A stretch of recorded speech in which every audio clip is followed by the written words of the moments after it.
And bang! What is about National Wrestling Shooters members and viewers? This is your owner, chairman, creating fun fighter Scott Casey Gale here. And today, I am going to give you last night's AEW Dynamite review, which was once again hailing from the Daily's place in Jacksonville, Florida, and the commentators for the show were Jim Ross, Tony Schiavone, and Excalibur. And I gotta say, I thought last night's episode of AEW Dynamite was a very good, enjoyable show. Okay, let's begin with the recap, shall we? Here we go.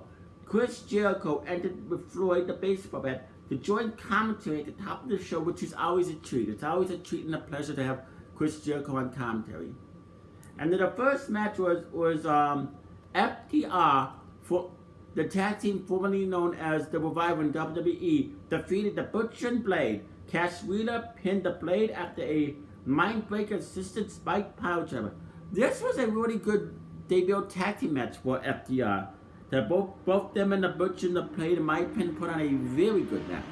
And then after the match, FTR were telling Tony Schiavone that this is the pinnacle of tag team wrestling when they were interrupted by the Young Bucks. The Bucks said they haven't properly introduced themselves to each other, and then said they've been single-handedly killing tag team wrestling for a decade and a half. The Butcher attacked the Bucks, and then Kenny Omega, Hangman Adam Page, and Kip Sabian, and Jimmy Havoc all ran out and got involved in the brief part, which I thought was very cool. I really liked it.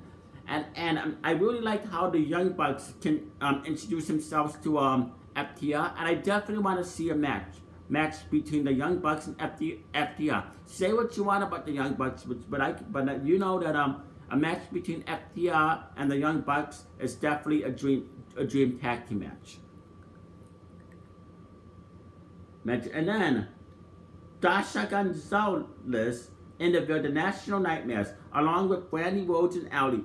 Brandy was annoyed that Allie was wearing a Nightmare family jacket, but QT said he gave it to her because she's part of the family now since she's his girl.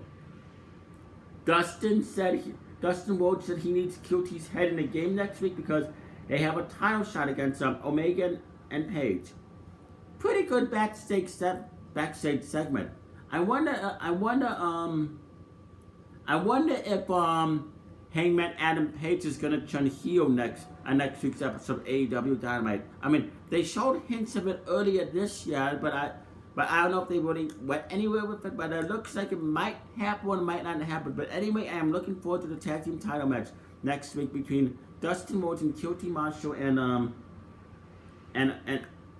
Kenny Omega and Hangman Adam Page. And in match number 2, Nyla Rose and Penelope Ford with Kip Sabian defeated Hikaru Shida and Chris Statlander. The Ford hit Shida in the face of her own championship bout behind the web's back and then hit a bridging fisherman suplex to pin her. Surprisingly, this was a pretty decent match. It wasn't a bad match at all in my opinion. I actually enjoyed it. Even though that the AEW women's division needs a lot of work, to me, it's kind of showing a little bit improvement, but still needs more improvement. But all in all, pretty good, decent match. And then, skater Tony Hawk appeared in a video where Darby Allin practiced until he could skate off a ladder without falling. That was pretty interesting. And then, Britt Baker had a montage where she talked about being a robot or how tight she is of Big Show's attitude. Interesting. So then the next match was the Best Friends, and Orange Cassidy defeated Power and Powerful and Jake Hager. Orange Cassidy managed to trap and pin Ortiz. Like I said, this was a pretty good match. And then after the match, Jericho got in the ring with his bat and hit Orange Cassidy in the head, busting him open, then attacked him with a bag of oranges, which I thought was pretty funny, attacking him with a bag of oranges. And then at ringside, MJF picked a fight with Billy Gunn and the Gunsons. Interesting. I wonder if this is going to lead into something. And then there was the fourth match. Sammy Guevara defeated Colt Cabana. Guevara hit the GTH on Cabana for the pinfall. Decent match. And then after the match, the Dark Order, including a returning Evil Uno and Stu Grayson, entered. Brody Lee offered a hand to Cabana and helped him up. Then they left, while Cabana looked confused. He left and Sammy Guevara picked up a mic and declared himself the best wrestler in AEW. Matt Hardy came out and told Sammy that he should get away from Chris Jericho so he can live up to his own potential. Sammy said he never trusted Hardy, who tried to kill him twice. Then Hardy turned into Damascus and threatened to delete Guerrero, who ran away. I like this. I thought this was pretty enjoyable. And then Joey Janela was seen drinking in the bar while talking in a voice over how disastrous, how directionless he feels. He left the bar and happened to run into Sonny Kiss, who gave him a ride in his convertible. Okay, this was kind of a weird segment in my opinion. I don't know what this is gonna lead to.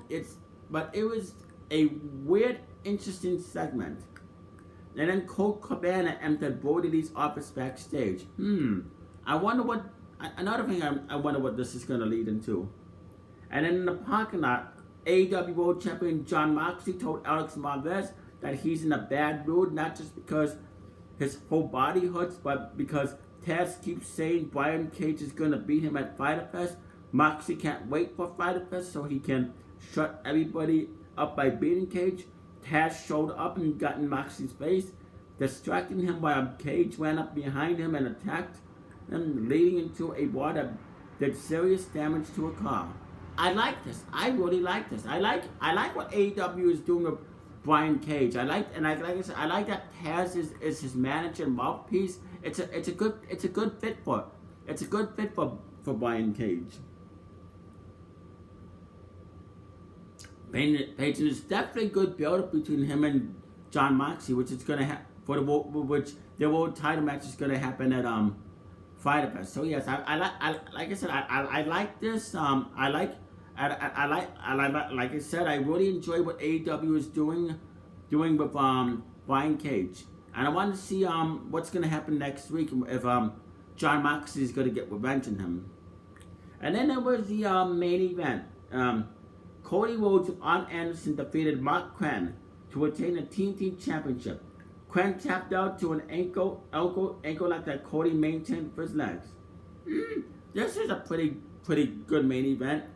And then after the match, Jake Hager showed up and attacked Arn Anderson, and then Cody Private Party came up with Matt Hardy and attacked Hager with chairs. Then Sammy Guevara, Santana, and Ortiz came and turned into a full-on brawl. Cody grabbed the mic and told Hager he can have a TNT Championship match at Fyter Fest as the show ended. Like I said, really good episode of AEW Dynamite last night. I would rate last night's episode of AEW Dynamite a solid 8 out of 10. 5 stars, 2 thumbs up, and 8 super plus. Please comment down below in the comment section if you want and tell me what you liked about AEW Dynamite and what are you looking forward to the 2-night event. Somebody looking forward to Fyter Fest. Anyway, you stay classy, you live long and prosper, peace out. I must bid you adieu. Good night and goodbye, and bang! And the words of Catcher said, bang bang. Good night, everybody. Precisely.